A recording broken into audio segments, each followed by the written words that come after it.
Sir बात fees की, surgery की, ऑपरेशन की, रिपोर्ट की, डॉक्टर के लालच की, प्रेशर की, टारगेट की बहुत कर ली।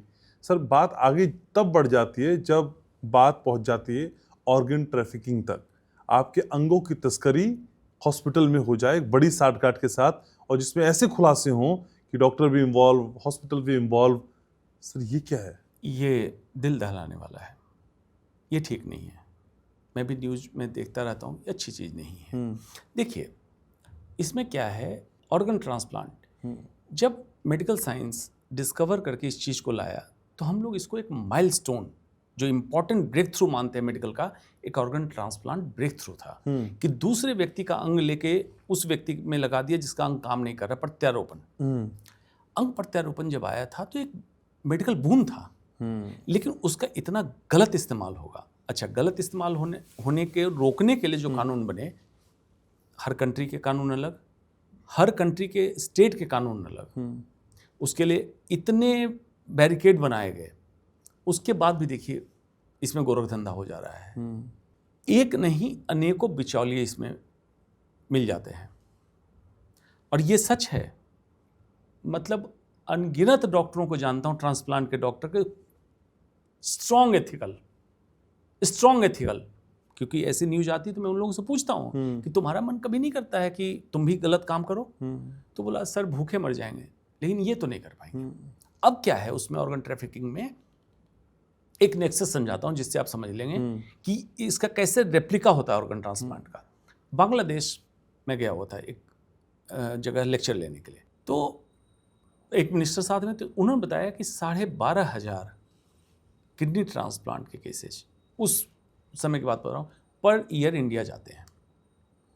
तो मैंने कहा इतना किडनी फेलियर क्यों कॉमन है आपके यहाँ? तो पेन किलर वो लोग बाय रूटीन खाते हैं शाम को, एनेसेट्स मतलब आइबुप्रोफेन, डिक्लोफेनाक जैसी गोलियाँ जो किडनी खराब करती है। तो मैंने कहा फिर इतने डोनर कहाँ से आते हैं आपके? क्योंकि इंडिया में तो रेगुलेशन ये था कि अपना जो सगा रिलेटिव है वही दे सकता है।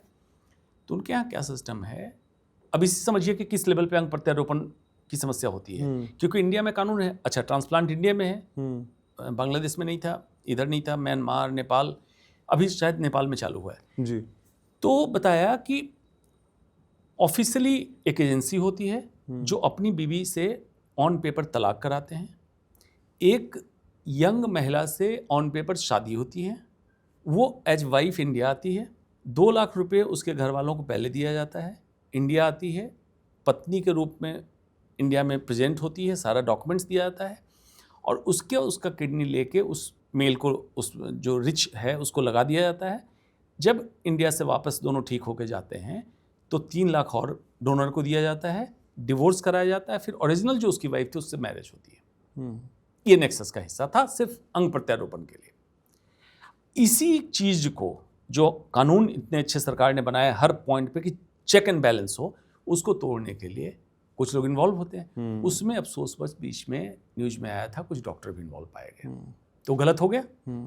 भाई तुम्हारा तो स्किल था कि ऑर्गन ट्रांसप्लांट की ट्रेनिंग थी, ये काम करो, जो जेन्युइन पेशेंट है उसका करो, जो जेन्युइन डोनर है उसी का किडनी ट्रांसप्लांट करो या उसका लिवर ट्रांसप्लांट करो।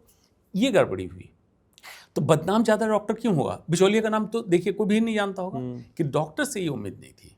डॉक्टर से उम्मीद थी कि नोबेल प्रोफेशन का डॉक्टर है, अच्छा काम करता है, ये अंग बदलेगा और मरीज मेरा ठीक हो जाएगा, लेकिन उसका पाया गया कि वो तो इसमें घपले में इन्वॉल्व है। तो जनरल जो कर रहा है उससे तो एक्सपेक्टेड है कि चलो घपला करेगा, डॉक्टर से उम्मीद नहीं होती। इसलिए डॉक्टर जब इन्वॉल्व होता है तो ये ज़्यादा खराब लगता है कि डॉक्टर क्यों इन्वॉल्व हो गया। यही कहानी है।